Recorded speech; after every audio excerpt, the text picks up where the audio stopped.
Halo semuanya. Aku mau tanya yang baru pertama kali datang ke FIS Jakarta Utara hari ini ada? Boleh tunjuk tangan? Ada? Hai, halo. Sekitarnya boleh kasih selamat, boleh peluk. Welcome to the FIS. Ada lagi yang baru pertama kali datang? Welcome to the FIS, welcome to the family ya. Senang banget teman-teman bisa datang ke sini. I hope hari ini Tuhan bicara secara pribadi, secara personal sama kita semua, masing-masing dari kita. Kita masuk ke tema yang baru ya bulan ini. It's about my state of mind series ya. Jadi temanya tentang the silent fight hari ini. The silent fight. Sometimes kita pikir perjuangan kita itu berjuang melawan apa yang ada di luar. Tapi ternyata seringkali the real battle mind is not what is outside, but what is inside. Nah, semoga ya series sepanjang bulan ini akan jadi pencerahan, akan jadi firman Tuhan yang dinyatakan secara pribadi di hati kita masing-masing. Tadi Romo Hari, by the way Romo Hari adalah teman saya kuliah. Jadi saya udah kenal Romo Hari dari dia adik kelas saya ya. Dulu saya panggilnya Har, saya toyor-toyor ya, sekarang gak enak ya. Sekarang Romo gitu ya. Nah tadi Romo Hari ngomong tentang mental health ya. Nah bulan ini kita akan ngomongin tentang bagaimana supaya kita, katanya generasi yang anxious ini ya, bagaimana kita menavigasi hidup, gimana kita benar-benar bisa lewat firman Tuhan, kita bisa melawan anxiety, kita bisa melawan hal-hal yang ngomong di kepala kita yang sebenarnya gak sesuai sama firman Tuhan. Amin. Oke, yuk aku ajak teman-teman kita berdoa dalam nama Bapa dan Putra dan Roh Kudus. Amin. Mari kita buka tangan kita. Today I receive all of God's love for me. Today I open myself by the limitless overflowing abundance. I open myself to God's blessing, healing and miracles. Today I open myself forth so that I become more like Jesus every day. Today I proclaim that I'm God's beloved, I'm God's servant, I'm God's powerful champion. And because I'm blessed, I'm blessing the world in Jesus' name, amen. My word is a lamp unto my feet and a light unto my path. Nah, firman kita hari ini sangat singkat, sangat pendek, boleh di next. Ya, datangnya dari Amsal 23 ayat 7. Singkat banget ya. For as he think in his heart, so is he. Sebagaimana apa yang dia pikirin, apa yang kita pikirkan di dalam hati, itulah jadinya kita. Ada satu orang, dia itu datang ke kebun binatang. Dia datang ke kebun binatang, terus diajak sama yang punya kebun binatang, lihat satu persatu ya. Nih datang lihat penguin ya. Terus datang pokoknya lihat binatang show yang berbeda-beda gitu ya. Sampai satu kali dia dibawa ke atraksi gajah. Atraksi yang naik gajah. Ada yang pernah ke taman safari? Kalau Anda pernah ke taman safari ya, ada kita bisa naik gajah. Nah, lalu dia terkejut karena dia lihat ada satu gajah ya, itu lagi di pojokan, di pinggiran, kakinya itu diikat menggunakan tali kecil, diikat ke tiang gitu ya. Nah lalu orang ini tanya sama yang punya, itu lu ikat cuman pakai tali kecil gitu doang, apa enggak gajahnya kabur? Itu kan gajah itu sangat powerful, sangat kuat, kalau cuman dia gerakin gitu aja talinya bakalan putus. Nah yang menarik adalah owner kebun binatang ini dia bilang gini, lu tahu nggak, gajah ini sudah diikat dari waktu dia baby. Jadi dari baby dia diikat menggunakan tali yang sama. Setiap kali dia tarik karena dia masih baby gak kuat, gak bisa. Setiap kali ditarik gak bisa. Sampai satu kali akhirnya dia berhenti. Setiap kali dia tahu dia kakinya diikat, maka dia berhenti narik. Karena every time dia tarik, dia gak bisa lepas. Sampai sini teman-teman ngikutin?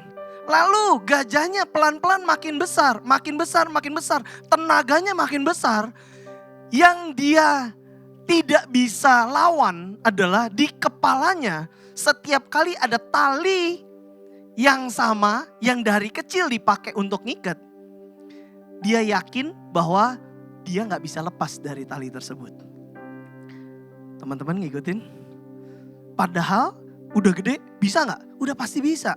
But in his mind, kalau ada tali ngikat di kaki gue gak bisa pergi kemana-mana. So, what you think in your heart, susah kalau you gimana ya? What you think in your heart, so is you. Ya. Pakai bahasa Inggris susah ya. For as he think in his heart, so is he. Hari ini kita akan belajar bagaimana sebenarnya di dalam pikiran kita ada suara-suara, the voice that we need to battle. Ada suara-suara yang terus sebenarnya mengganggu kita. Ada 3 voice hari ini. Tapi kita percaya bahwa 3 voice ini kita bisa kalahkan dengan kebenaran firman Tuhan. Amin. Let's pray. Tuhan Yesus, terima kasih atas berkat-Mu. Kami bersyukur kalau hari ini kami datang ke tempat ini. Tuhan, kami siap. Kami buka mata hati pikiran kami. Tuhan berbicara kepada kami secara pribadi satu demi satu. Pesan yang khusus. Kami menantikan Engkau, kami menantikan melihat wajah-Mu. Kami menantikan kami mengerti apa maksud-Mu dalam hidup kami Tuhan. Terima kasih Tuhan Yesus, amin.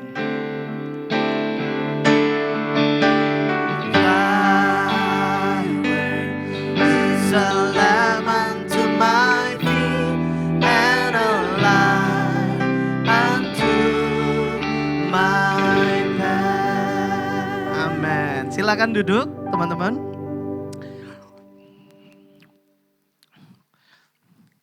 Hari ini semua yang ketemu saya tanya, lu mau kondangan ya abis ini ya?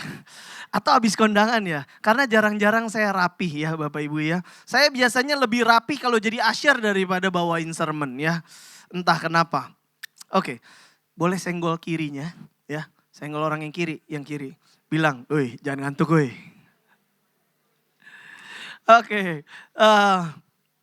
ada 3, hari ini kita akan bicara tentang 3 voice, apa yang ada di kepala kita. Ya. Yang pertama, boleh di next. Nah, sering gak di antara teman-teman, Bapak Ibu, ya, brothers and sisters, yang ketika kita lakukan sesuatu atau mau lakukan sesuatu, lalu muncul suara-suara di kepala.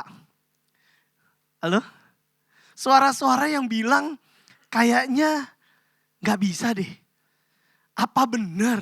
Apa mungkin? Nah, saya mau ajak teman-teman, mari kita baca satu kisah. Boleh di next? Udah. Canggih ya visual motionnya ya. Nah, ini adalah kisah tentang Musa. Ada yang tahu Musa? Musa menyelamatkan bangsa Israel. Bayangin, dia membawa jutaan orang keluar dari bangsa Mesir. Tapi mari kita baca kisahnya ketika Musa pertama kali ketemu sama Tuhan. Jadi dia ketemu sama Tuhan, lalu Tuhan bilang sama dia, "Ayo Musa, mari bawa bangsa Israel keluar dari Mesir." Sampai sini ngikutin? Clear? Jelas? Nah, ini yang Musa bilang sama Tuhan. Dia bilang, tetapi Musa berkata kepada Allah, "Siapakah aku ini?"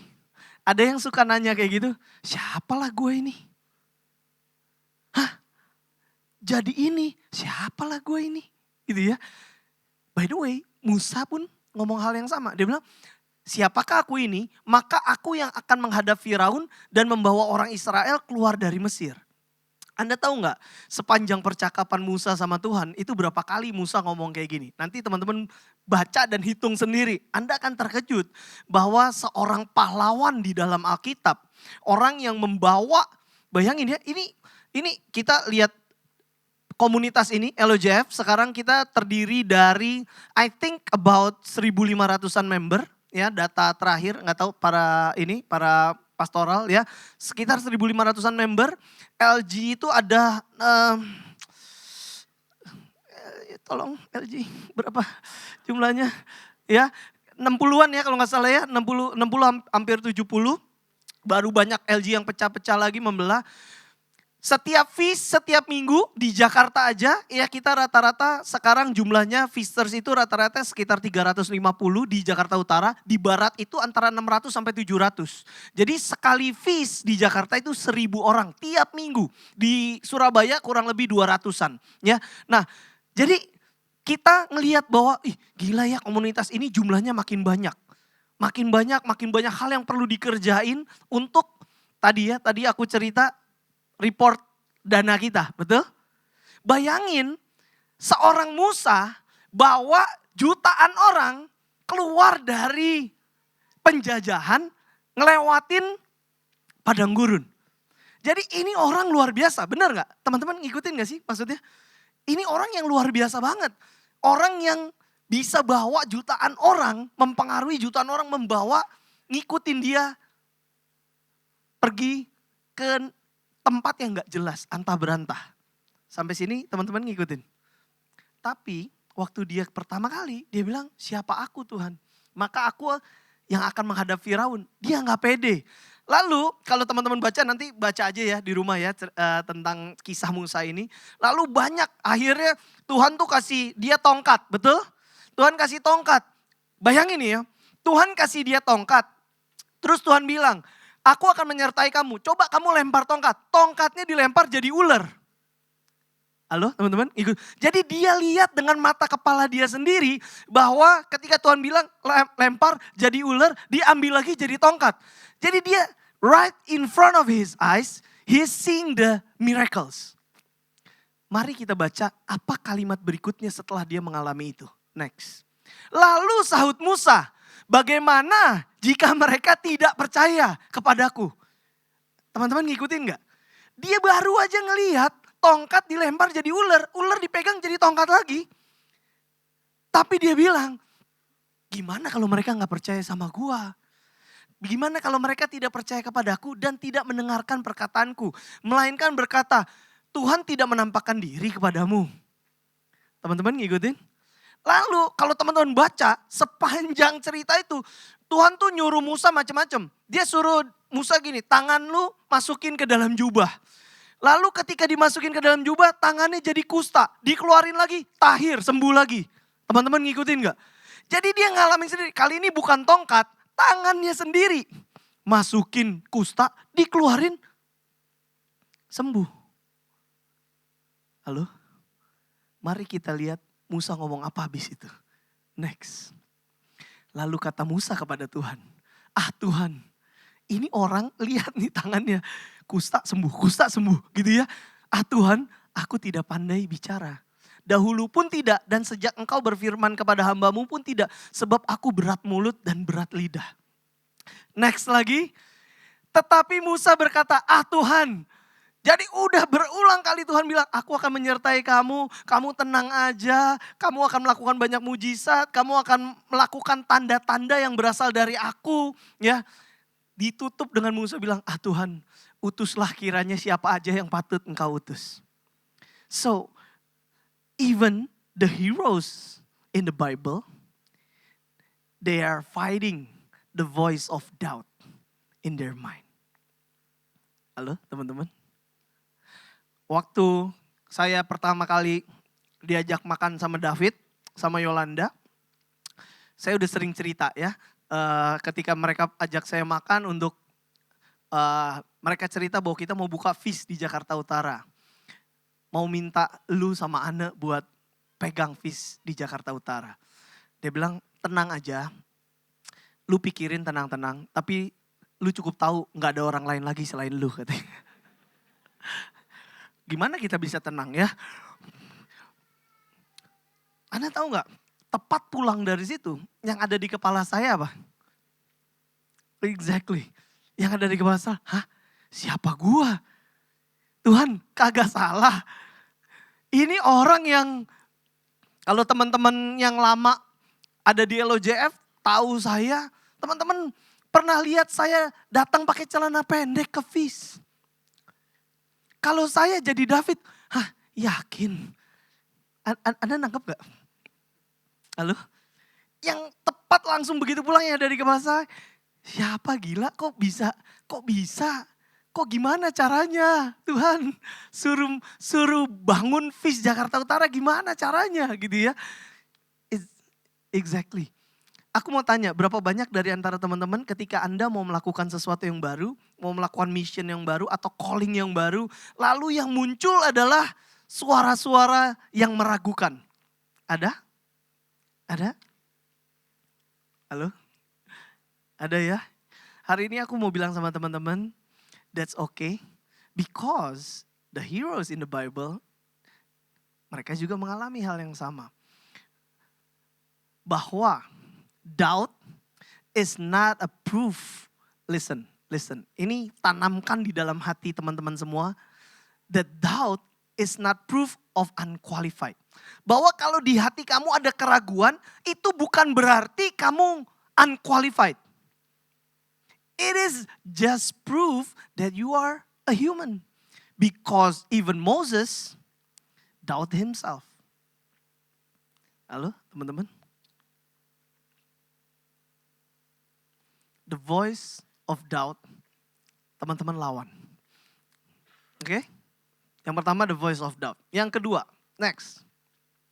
The voice of fear. Berapa banyak yang ngalamin kayak gitu? Ketika mau lakuin sesuatu, berhasil gak ya? Apa kata orang? Iya gak? Apa kata orang kalau gak berhasil? The voice of fear. Aku mau ajak teman-teman baca cerita yang lain lagi. Hari ini kita cepat dan pendek supaya teman-teman bisa segera makan ya. Tapi harapan saya, sesi ini bukan tentang apa yang Julio ngomong. Tapi hari ini, Fish ini tentang apa yang Tuhan ngomong di hati teman-teman. The voice of fear. Next. Matius 14:29 ayat 30. Ada yang tahu kisah ini? Tahu dong ya. Ini adalah ketika murid-murid bangun-bangun, lagi berlayar, terus ada badai, betul? Ada badai, mereka ketakutan, lalu mereka lihat ya, ada orang lagi jalan di mana? Di atas air. Teman-teman ngikutin? Ini murid-murid lihat orang jalan di atas air. So, lagi-lagi they are seeing miracles in front of his eyes.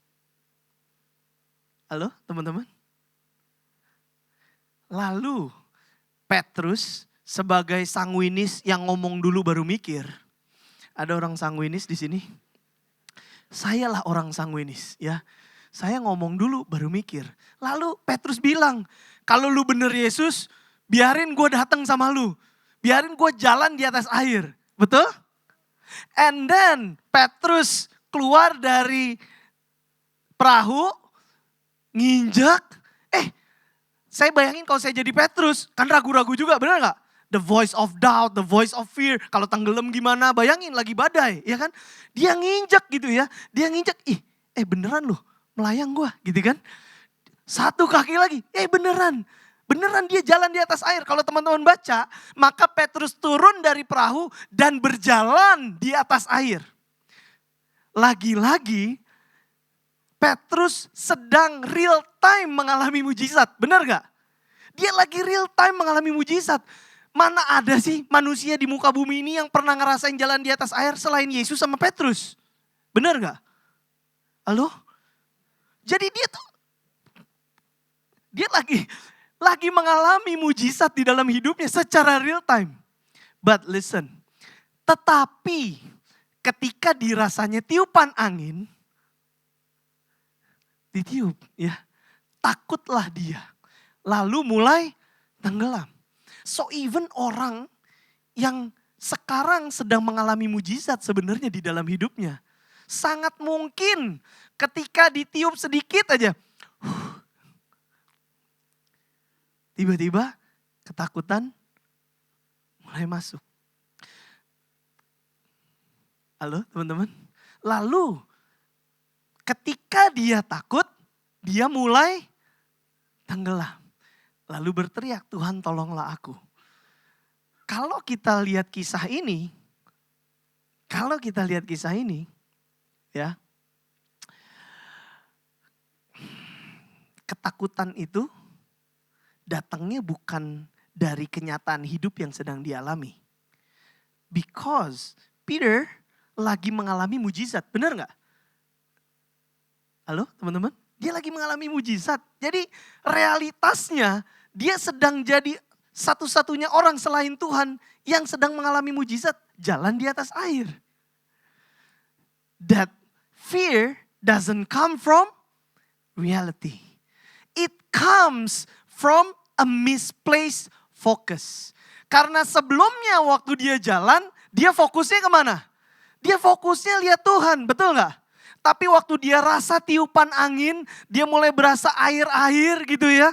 Fokusnya berubah. Dan ketika fokusnya berubah, even though dia lagi mengalami mujizat in real time, the voice of fear is winning. Teman-teman ngikutin? So kita belajar hari ini bahwa kalau kita mau ngalahin rasa takut, kalau kita mau ngalahin ketakutan untuk memulai sesuatu, untuk misalnya ada teman-teman yang mau cari pekerjaan baru, mau mulai bisnis baru, it doesn't come from the reality. It comes from a misplaced focus. Saya itu dari 2008 sampai 2017. Jadi kurang lebih 10 tahun. Ya, benar kan? 8, 9, 10, 11, 12, 13, 14, 15, 16, 17. Benar ya? 10 tahun. Saya 10 tahun itu menggeluti bisnis insurance. Bisnis asuransi. Bisnis yang semua orang takut untuk masuk. Betul gak? Jangankan masuk bisnis asuransi. Disamperin agen asuransi aja udah takut. Benar kan? Kalau diajakin ketemu, mau nawarin asuransi. Aduh, please jangan dong. Ya, halo, benar? Saya masuk ke bisnis itu menjalani selama 10 tahun. 10 tahun. Jadi udah hatam. Udah hatam. Saya cerita sedikit ya. Dari kita sendirian berdua sama anak. Sampai kita terdaftar itu ada waktu itu saya lupa kalau gak salah 113 leader di bawah kita. Kalau di data agent itu hampir 5.000 agent di bawah grup kita. So, kalau teman-teman yang pernah tahu bisnis insurance itu kalau ditekunin dan lancar, akhirnya tahan lama, itu it makes money, a lot of money. Jadi hari itu terus terang saya itu sangat nyaman karena secara keuangan sangat enak. Setiap saya ketemu teman-teman seangkatan, most likely kondisi keuangan saya lebih baik daripada orang-orang yang saya temuin. Sampai sini ngikutin gak teman-teman?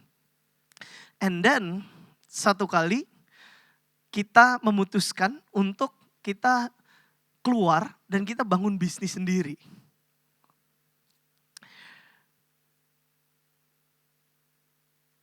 Sangat takut. Saya gambarin supaya teman-teman kebayang ya. Di bisnis insurance itu kita terima uang setiap 2 minggu sekali. Jadi setiap 2 minggu ngecek rekening masuk duit. Setiap 2 minggu ngecek rekening masuk duit. Ngikutin sampai sini. Dan selama 10 tahun saya itu tidak pernah kalau teman-teman buka rekening saya. Itu tidak pernah ada duit masuk selain dari PT itu. Ya. Oh gak dibayar masa disebut ya. Enggak. Tapi nangkep ya. Jadi kalau teman-teman lihat di bagian kredit, masuk itu pasti dari PT itu. Tidak ada duit masuk ke rekening saya dari tempat lain, sepeser pun selama 10 tahun. So you know, pada akhirnya secara gak sadar saya lupa bahwa pada akhirnya saya menggantungkan diri saya, hidup saya bukan sama Tuhan. Karena setiap 2 minggu sekali yang saya lihat adalah transferan dari PT XXXXX. Teman-teman ngikutin? So waktu saya mau keluar, wah gila ya. Itu adalah salah satu momen saya paling takut sepanjang hidup saya. Karena apa? Karena 10 tahun menggantungkan hidup dari situ. Saya punya cicilan, pokoknya segala sesuatu setiap 2 minggu ngecek ditransfer berapa gitu ya. Lalu memutuskan untuk 2 minggu lagi gak dapat transferan gitu. Wow, itu luar biasa takutnya. Sampai saya ingat, inilah pentingnya memilih istri yang tepat ya. Teman-teman single, pastikan Anda memilih istri yang tepat ya. Istriku, terima kasih. Anne itu ikut retret, ya benar ya Anne? Ikut retret ya, ikut retret. Lalu dia itu, jadi saya sembari galau, saya sembari bangun bisnis yang baru. Lalu Anne tuh ikut retret. Waktu dia ikut retret, tiba-tiba dia pulang, dia bilang gini, "Pap, udah kalau kamu mau pindah benar, jangan berdiri di atas 2 perahu gitu." Karena saya berdiri di atas 2 perahu tuh ya. Jadi jalanin bisnisnya enggak, bisnis yang baru juga dijalanin tapi masih ngandelin income dari yang lama. Teman-teman nangkap gak? Itu, terus dia tiba-tiba pulang, dia bilang, "Udah kalau kamu mau pindah, mari bener-bener ini, jangan berdiri di atas 2 perahu." Kenapa? Terus saya tanya, "Kok kamu yakin banget?" Gitu ya. Lalu dia bilang, "Karena aku merasa waktu di retret Tuhan tuh bilang, bukankah aku menyertai kamu selama ini? Bukankah Tuhan yang memberikan berkat? Bukankah Tuhan yang menjamin hidupmu? Because fear doesn't come from reality."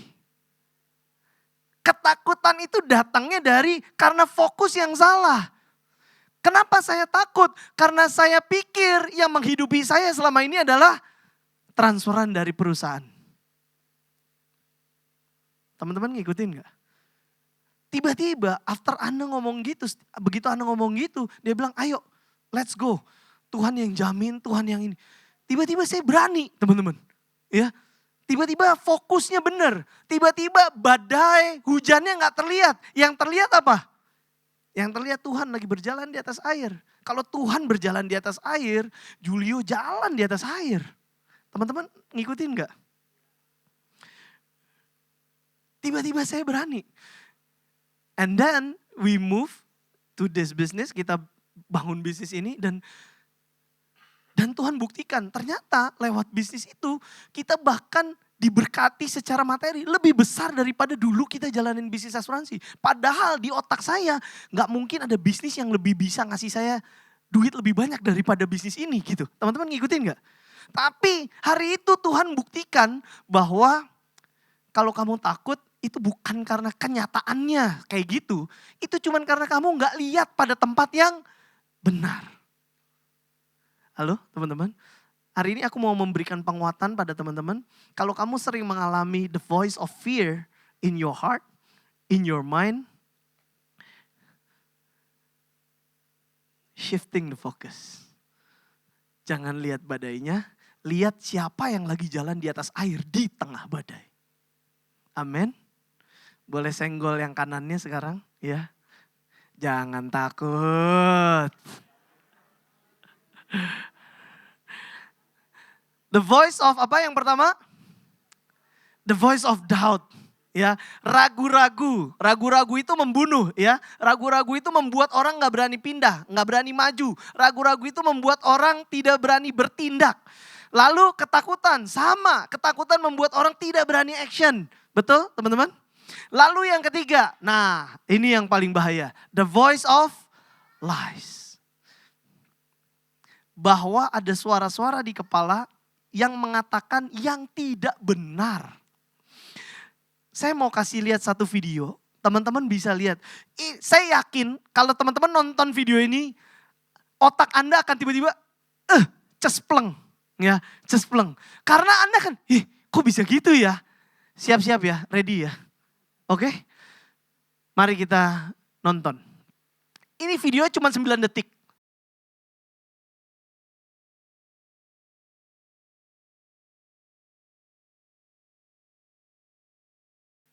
Nangkep gak sih? Hah? Sekali lagi, coba sekali lagi. Coba sekali lagi. Teman-teman lihat gak? Ini tuh sama loh. Ini tuh exactly the same. Lihat gak? Halo? Exactly the same.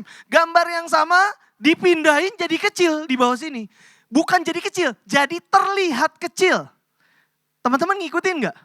Ini kalau backgroundnya dihilangin, tiba-tiba sama semua nih. Lu pasti gak percaya. Ulang sekali lagi Joel. Sekali lagi. Lihat bener-bener ya. Lihat gak? Bener? Lihat gak? Sekali lagi. Taruh belum nih. Exactly the same.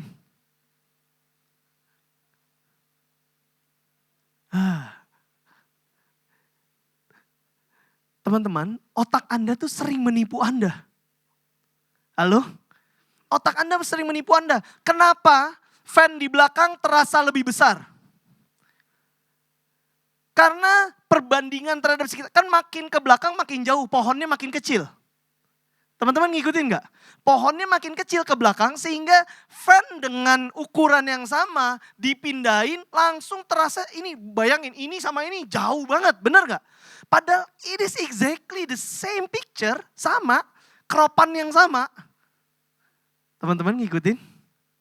So your mind itu sering banget menipu kamu. Suara-suara di kepala kamu itu sering banget melihat apa yang tidak sebenarnya. Begitu dikasih pohon gede di sini, terasa kecil. Dikasih pohon makin kecil ke belakang, secara perspektif langsung terasa besar. Halo teman-teman? That is exactly ketika teman-teman melihat sesuatu, masalah, ngelihat mau ngapain. Di kitab Yohanes, si iblis itu julukannya adalah bapa segala pendusta. Bapa para pendusta. Dia itu gak bisa ngapa-ngapain. Dia tidak bisa mencelakakan kita, tidak bisa nyerang kita. Yang dia bisa lakukan cuma satu. Dia bohongin kita di kepala. Teman-teman ngikutin? Tambahin satu pohon di ujung belakang, kecil, bikin perspektif makin kecil, maka ukuran mobil yang sama terasa jadi besar. Tambahin satu hal dalam hidup, suruh orang lihat fokus sama itu, and then dia rasa masalah dia besar banget. Tambahin satu kejadian untuk bilang bahwa kamu tuh gak ada harganya, bahwa Tuhan tuh gak sayang sama kamu. And then tiba-tiba terasa benar Tuhan gak sayang sama dia. Tambahin satu situasi yang cuman sepele. Saya tadinya mau ceritanya Frida, tapi gak jadi ngelihat mukanya ya. Kayaknya galak ya.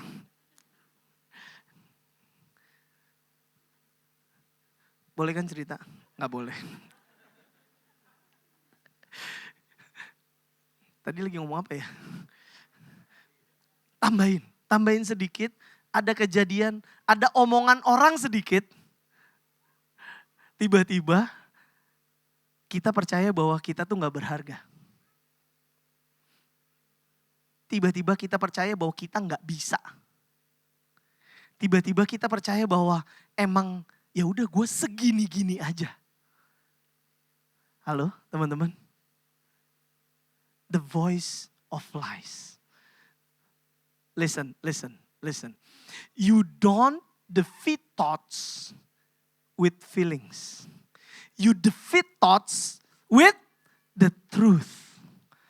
Kamu gak bisa menang sama pikiran kalau cuman berusaha supaya perasaannya jadi lebih baik. Teman-teman ngikutin gak? Halo? Pikiran kita itu gak kalah sama perasaan. Pikiran kita cuman bisa kalah kalau digantikan sama kebenaran. Boleh di next? Kalau ada kalimat, ada kata-kata yang bilang kayaknya gak bakalan bisa. Apa kata orang? Gak bakalan ada yang mau sama gua. No one loves me. I'm not good enough. Ini gak bisa dikalahin dengan ayo kita lompat-lompat, kita merasa lebih baik sama diri kita. Teman-teman ngikutin? You can defeat this thought only by the truth. Apa yang Tuhan ngomong tentang kamu. Kamu adalah ciptaanku yang berharga. Kamu seperti biji mata. Halo teman-teman? That's why Aku mau tolong Joel, kita mau baca doa declaration of abundance. Mari kita baca benar-benar kebenaran yang sebenarnya dari Tuhan. Teman-teman ngikutin? Let's read. Today, I receive all of God's love for me. Tidak ada kasih orang lain yang kamu, boleh Michelle main gak apa-apa. Tidak ada kasih dari orang lain yang kamu butuhkan. Tidak ada. Kalau kamu punya kasih Tuhan, if you receive all of God's love for you, then you don't need anyone's love. Halo teman-teman? That's why doa ini sangat powerful. Kita tuh sometimes karena kita doain ini setiap minggu, kadang-kadang kalau udah rutin jadi rutinitas, betul? Padahal kalau kita benar-benar kita duduk, kita benar-benar merenung, kita bilang today, hari ini I receive all of God's love for me. Then I don't need anyone's love. Today I open myself to the unbounded, limitless, overflowing abundance of God's universe. Kita percaya, kita tahu bahwa berkat Tuhan itu ngalir terus. Sometimes kita gak buka hati. Sometimes kita kayak Musa, bilang jangan gua deh, orang lain aja, betul? Sometimes kita gak berani. Teman-teman ngikutin? But today, let's read. I open myself to the unbounded, limitless, overflowing abundance of God's universe. Ada berkat yang luar biasa. Ada berkat yang tidak terbatas. Ada berkat yang tidak bisa diikat oleh kebohongan si jahat. Today, I open myself to God's blessings, healing, and miracles. Today, I open myself to God's word. Because you cannot defeat thought with feelings. Halo? You defeat thought with the truth. Today, I open myself to God's word, the truth, so that I become more like Jesus every day. Listen, today, I proclaim that I'm God's beloved. Kamu itu kesayangannya Tuhan. Apapun yang kamu rasa tentang diri kamu hari ini, apapun yang kamu pikirin tentang diri kamu hari ini, seberapa brengsek pun suami atau istri kamu memperlakukan kamu, seberapa parah sekalipun orang tua kamu memperlakukan kamu dari kecil, you are God's beloved. Kamu tuh kesayangan. Teman-teman, kesayangan itu favorit. Teman-teman, did you guys get it? Kayak kita punya, bayangin punya anak gitu ya banyak, terus lu lebih sayang sama yang satu daripada sama yang lain. Rasanya kayak gak benar, but actually kamu sama Tuhan, that is exactly what is happening. You are God's beloved. Kamu tuh kesayangannya Tuhan, kamu adalah pelayan Tuhan, and kamu adalah God's powerful champion. And because I'm blessed, I'm blessing the world. In Jesus' name. Amen. Saya sama istri dan anak-anak saya doain doa ini. Every single day. Di mobil, Anna tuh taruh Novena to God's Love. Teman-teman yang baru nanti minta Novena to God's Love. Ditaruh di mobil. Ya, setiap kali pergi, gantian. Sean bacain. Sydney pimpin doa. Sky gantian bacain. Every single day. Today I receive all of God's love for me. Today I open myself to the unbounded, limitless, overflowing abundance of God's universe. You need to replace the thoughts, the lies, the fear, the doubt with the truth. Dengan kebenaran. Amin.